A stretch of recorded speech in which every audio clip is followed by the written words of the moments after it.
Hey, I'm Blair Best. It's Tuesday here on The Story, and tonight, our Environment Northwest series on glaciers continues in the South Cascades in Oregon, where scientists say the ice is melting at a pace never seen before. But first, Portland Mayor Keith Wilson gave an update on his lofty plan to end unsheltered homelessness in the next few months, touching on topics like tent distribution and the lack of enforcement of the city's camping ban. And you're right, I'm not a law and order guy, because those are my neighbors.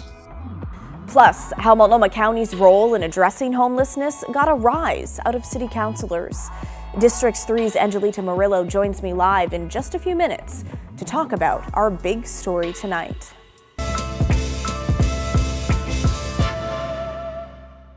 And it's time to unstick the system.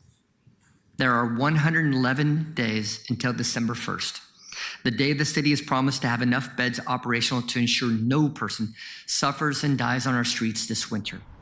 Okay, the countdown is on. Mayor Keith Wilson once again doubling down on his plan to get all homeless people off our streets and into some kind of shelter or housing by December 1st. There are around 15,000 people experiencing homelessness in Multnomah County, more than 6,000 of them in Portland. Today, Mayor Wilson faced the City Council Committee on Housing and Homelessness to give an update on his plan. Okay, let's dive in. The first goal is ending tent distribution, which the mayor says is, quote, mostly complete. After years of heated back and forth on this particular issue, Multnomah County has stopped handing out tents, except during extreme weather. When it comes to groups the city hires to deal with the crisis, their contracts now bar them from handing out tents as well. Only certain county and private groups continue to hand them out. The mayor calling it a, quote, harmful practice. I'm grateful for the county's action on this, and I'd ask that you set a standard that no service providers funded by the county dollars distribute tents. I'll do my part by providing a better option, but we need to set a uniform expectation and standard across the city and the county. Okay, let's pause here for a moment because that piece is noteworthy. The city was in potential violation of a legal settlement for allowing city-hired contractors to hand out tents. The city was sued several years back by a group of Portlanders with mobility disabilities over tents blocking ADA access on public sidewalks. Well, that ended in a settlement agreement. The attorney representing those Portlanders with disabilities told me today that they gave the mayor some time to make changes before they went back to court. He says, we applaud the mayor's efforts to eliminate the practice of handing out tents and finally persuading the county chair that these practices only enable homelessness. We will monitor how effectively the city and county follow through on this pledge. Okay, next, the mayor talked about diversion. That's his term for reuniting homeless people back with their families. He says that is in progress. The mayor wants to reunite at least 14 homeless people with loved ones each week. Our 2023 point in time count is clear. Out of those who answered the question, where were you last housed? 26% were from out of state. That is a number highly supported by anecdotal information from outreach workers and shelter providers. In the last 3 days, we helped reunite people with their loved ones to Detroit, Michigan, Dover, Delaware, and yesterday, Charlotte, North Carolina. Then there's the mayor's push to open emergency shelter beds, 1,500 by December 1st. By the end of this summer, the mayor says the city will have opened 630 new shelter beds at 6 different locations, plus 2 day centers. Data shows in the last 7 months, 2 of the existing city shelters are more than 70% full each night. He also wants to focus on the impacts to the communities where the city shelters are located. Now, I've covered a lot of shelter openings here in Portland, and this part is always tricky because neighbors want homeless people to have shelter, just not in their backyard. As part of my budget that council approved, we are hiring 10 city outreach professionals. This team is deployed each morning to each of our shelters to determine if there are any issues and work with participants. And then there's his focus on cleaning up the streets. The city recently hired de-escalation teams to tag along with camp removal crews. We can't afford to continue to remove 10 million pounds of trash every year. The Statue of Liberty weighs 440,000 pounds. We dispose of the equivalent of trash every 2 weeks. The majority of that is coming from encampments. The mayor also talked of the city's RV task force, which removes 38 unsafe RVs per month. The city has the money to increase that to 96 per month. Now, something else that was brought up today was how the mayor effectively ended the enforcement of the city's camping ban, also known as the Time, Place, and Manner Ordinance. So basically, if shelter is offered and available and someone repeatedly refuses while camping on city property, they would be arrested and taken to jail, fined, or both. Well, Mayor Wilson stopped that enforcement back in February, and we learned today it has only been enforced 40 times since it went into effect during Ted Wheeler's administration, resulting in just 2 arrests. I'm wondering when we're going to see the meat of what these enforcement zones look like in terms of cleanliness, exclusion for drug dealing. I don't really want to keep hearing about the story of how we think it will go. I'm looking for examples for, like, here's how I deployed P-BOT to wash the streets every morning, BES to put more trash cans in that area, graffiti abatement to occur. I want to be able to share examples with my residents, and I don't have those right now. And coupling that with the fact that you turned off time, place, manner enforcement, I need your help to be able to convey that to my district, and I'm not feeling like I've got the cards to do that right now. And you're right, I'm not a law and order guy because those are my neighbors. All right, so I'm going to provide care and concern for those first with access to services so we can help people with their journey in life. So you're seeing a slow, methodical approach to a plan that's not reactionary, that's not draconian, but you're seeing a stepped process of us re-engaging and improving livability, but providing access to care as our primary first response. Now, another sticking point today was whether Multnomah County is holding up their end of this fight as well. Now, they have a goal to open roughly 1,000 shelter beds by the end of this year, but it was hard for counselors to get a clear answer on where that currently stands. Listen. They're not there yet, but I'm getting some encouraging emails. Can you give me a number, though? Like, where are they in their goal? You know, it's opaque right now. I don't. About 500, so. They're at 500. Chair and Councilor Ryan, I have to interject. I think we need to say, what is the county's actual goal now? Because it was 1,000 in the IGA, and at our last several SOCs, we have seen that's not the goal. I don't think Councilor Ryan is asking for platitudes. I think he's asking for a real number. How has the county changed their sheltering goal? I phoned a friend here. But anyway, are they at 500? And Yeah, like Councilor Zimmerman, I want to know, are they urgent about reaching their goal? Are they focused on this? Working with them every single week, every single conversation I have is about meeting that 1,000 shelter bed goal. Okay, so the county's committed to reaching the goal of 1,000 shelter beds by the end of this calendar year. I can't speak for them, Counselor, but that is their promise, and we must hold them accountable to that promise. All right, joining me live now is Councilor Angelita Marillo. She represents District 3 in Southeast Portland and was part of that meeting today. Councilor Marillo, thanks for coming on the show. Thanks so much for having me. Okay, so your website notes that you once experienced homelessness yourself here in Portland. So with that in mind, what do you make of the mayor's mainly shelter-first plan here? I think that I admire the mayor's tenacity in trying to tackle a very complicated and difficult problem, but I have concerns about the fact that we are choosing to primarily focus on shelter instead of getting people into long-term housing. There are just a lot of holes that I see in the plan that I am concerned about, like the 90-day stay limit. I know from doing constituent services, I know from having been unhoused myself, and I know from working with houseless folks that it often takes longer than 90 days for people to actually get into services. If we look at Social Security benefits that are being passed down from the federal government, most of those benefits are taking about 7 months to reach people. And that was prior to a Trump administration that is completely dysfunctional when it comes to social services, right? So if you're putting a 90-day limit and people don't have the resources to stay housed, then how is that going to work besides becoming a revolving door where people are going into our shelters and then having to immediately exit and then go back in again? And is that what you see in the mayor's plan, that people will go into emergency shelter, stay for 90 days, and then potentially end up on the streets? He claims that under his plan, they are going to be able to stay in the shelter for 90 days and that every single person is going to be connected to the services they need and get sent to long-term housing, right?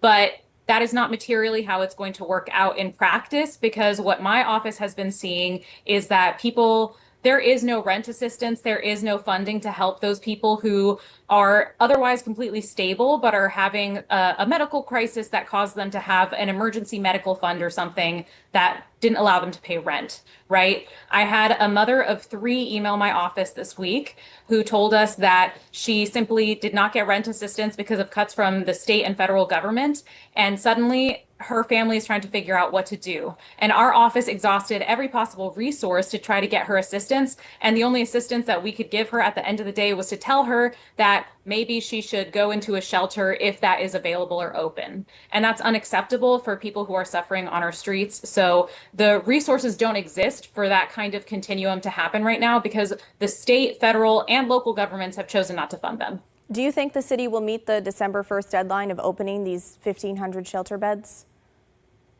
I think that City Council is prepared to do anything we can to help Mayor Wilson achieve that goal. But I think for me, the more important question is, what are we going to do to get people into long-term housing? Because putting people into shelter is not housing. That is resolving an aesthetic problem of homelessness. It is not addressing the root causes and keeping people housed long-term. And earlier today, you brought up that 1,500 shelter beds doesn't even match the number of people on our streets, not even close. And the mayor responded to you by saying, if there needs to be more beds, we'll add more beds, but he didn't know how many beds that would be. What did you make of that response? I think that response shows that if the goal is 1,500 shelter beds, and we know that is woefully inadequate for the number of people on our streets, then the next question to me logically becomes, how are we going to get all of these people into shelter and housing? And what happens to the people on our streets who are not able to access a shelter bed? Because we know that Mayor Wilson's administration is doing more sweeps than even Mayor Wheeler's administration had done before his. And that sweeps have been proven to be quite violent for the people who are on the ground. They lead to a lot of overdoses from people who are disconnected from resources and community suddenly. They lead to a lot of people losing their paperwork and identification, making it harder for them to keep job stability. So this has all been covered in numerous studies. There was an article by Kay Rambo from Street Roots and ProPublica covering the impacts of sweeps on our unhoused population. And I think that we need to be very critical of this practice, how expensive it is, and make sure that we are taking care of people at the very beginning so that they can stay housed rather than having to help them get into housing once they are on our streets. And I've talked to many homeless people myself, firsthand heard how difficult and harmful these sweeps can be on people. Do you think they will increase the camp removals once 1,500 beds are open, if they ever open? I think that is a question for Mayor Wilson, but I sure hope that they do not, because they are incredibly harmful. And again, as someone who did constituent services in City Hall and answered so many people's calls and emails about different encampments in their neighborhood, what happens when you do a sweep is you simply move those people from street to street, and then they come back right where they started because there's nowhere for them to go. So unless we are actually providing alternatives and all varieties of housing and shelter to get people's needs met, then you are simply going to push people from corner to corner, and you are going to actually make it more difficult to get them back on their feet. You're not going to resolve the homelessness issue. It is going to be an aesthetic fix. So what was your take on how the county is doing to hold up their end of the bargain by opening 1,000 beds by the end of this year? Are you confident that they'll reach that goal? I really hope that our county partners follow through on their promises. I think that every local government needs to pull through on what they said they were going to do. And if those agreements were made, then those agreements need to be held up. Do you think the city should still pay into the intergovernmental agreement, or IGA, with Multnomah County when it comes to addressing homelessness? I think we need to evaluate how we're working together and make sure that people are following through on their promises. And I think that when you see people follow through on those promises, then yeah, you should maintain those relationships. I think it's quite easy to throw the baby out with the bathwater, but it is much more difficult to stand up a complicated system where you are working together on numerous things. It's much easier to take it down than it is to build something new back up. And what would you do for those who refuse the offer of shelter? I think that we need to be asking people why they're refusing shelter. In my experience, the majority of people that are refusing shelter, it's because they can't bring their kids, they can't bring their pets, The hours that they are required to come in or leave are actually interrupting their ability to find or maintain work. Some people have told me about shelter conditions that are really brutal, that they don't want to be in. I had lunch with houseless youth in my district just last week, and they were telling me about how some of the shelters have black mold that the shelter system simply paints over so you don't see it, but it's still there. People get scabies, people get lice, people with disabilities have a really hard time accessing the shelter spaces. People also sometimes experience theft or physical violence. There are a lot of reasons why it is actually safer sometimes when you're an unhoused person to have some autonomy and maintain control when you're on the street than there is within a shelter system. And the fact that that is even something that I have heard repeatedly from unhoused people and that I experienced myself means that we need to do something to rectify the shelter system and why people don't want to use our resources in the first place. Okay, Councilor Marillo, thanks for coming on the show. Thank you so much. All right, talk to us. What's going through your mind? What do you think about the mayor's homeless plan or anything you just heard from Councilor Marillo? Email us at thestory@kgw.com or call and leave us a voicemail, 503-226-5090. Well, coming up next on The Story, our series looking at glaciers in the Northwest continues with a trip down to the Three Sisters. We'll show you some of the glacial changes firsthand and what scientists have to say about the pace of how fast it's melting. That's when The Story returns.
Our Environment Northwest series this week, Glaciers on Thin Ice, continues tonight with a developing story out of Alaska. A massive basin of rainwater and snowmelt that's been held back by the Mendenhall Glacier has started to release, threatening parts of Juneau with the potential for record flooding. This past weekend, the water level in the basin was rising as much as 4 feet per day.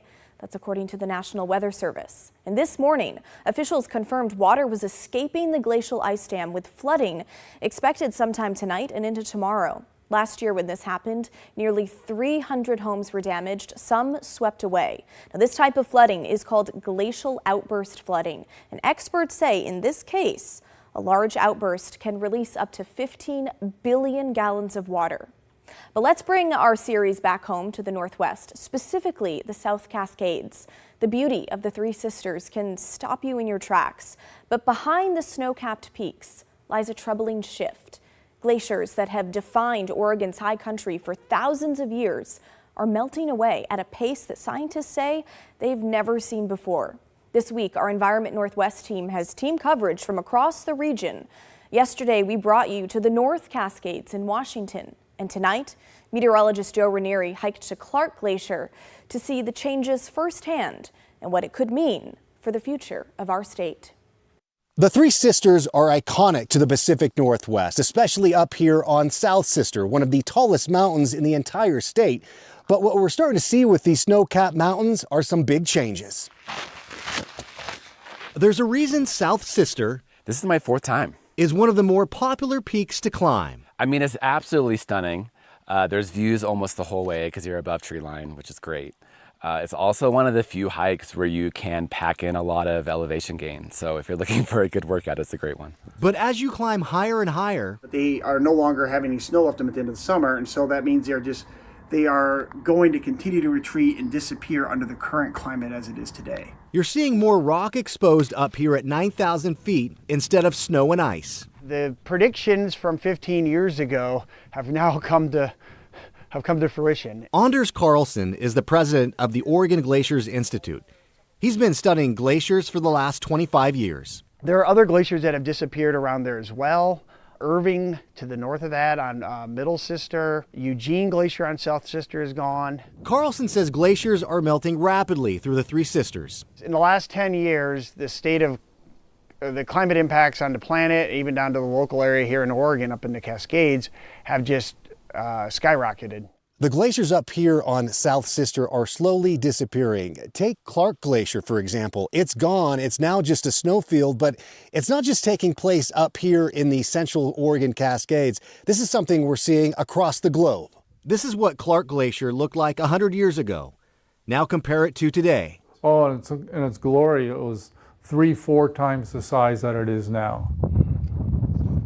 Andrew Fountain is a retired geologist professor at Portland State University. Our study, which is about to be published, showed that there's roughly somewhere between 40 and 50% glacier loss since the mid-1960s. According to new research by the University of Northern British Columbia, over a 4-year period from 2021 to 2024, glaciers in Western Canada, the United States, and parts of Europe lost 12% of their total volume. You just scale it up, over 10 years, then that is more than 20%.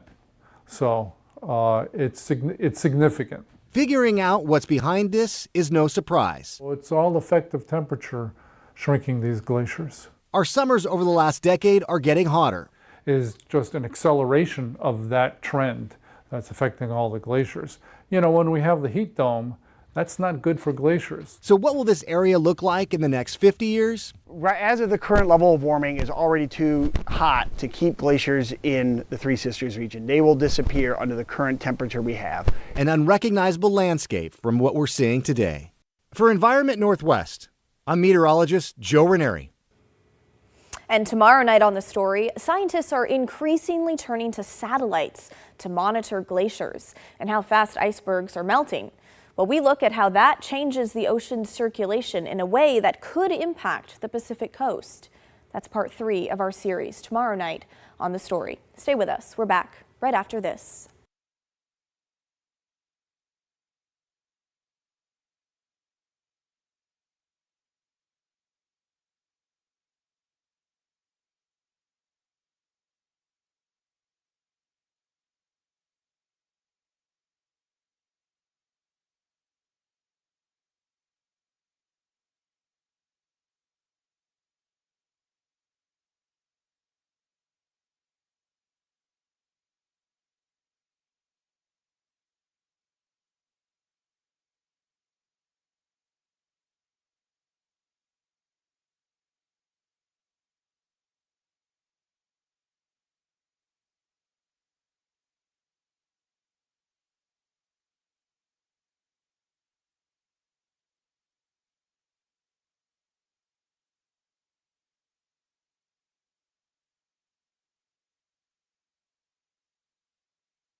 Well, it is that time of year. The KGW School Supply Drive is going on now. And starting this week, you can donate at the register of any Safeway store. Your donations stay local and support your neighborhood school district. And all this week, Rick's Custom Fencing will match the first $5,000 donated, doubling your donation and helping more students. We want to thank On Point Community Credit Union, Safeway, and Rick's Custom Fencing for everything they're doing to make this year's supply drive a success. And that is the end of our show, folks. Thanks so much for watching. The good stuff is coming your way next. And don't forget, everyone has a story to tell. If you ever miss an episode of The Story at 6:30, we re-air it at 8:30 and 10:30 on our TV app, KGW Plus, which you can download for free on Roku, Apple TV, and Fire TV. The cool down begins tomorrow, and I'll see you right back here tomorrow night at 6:30.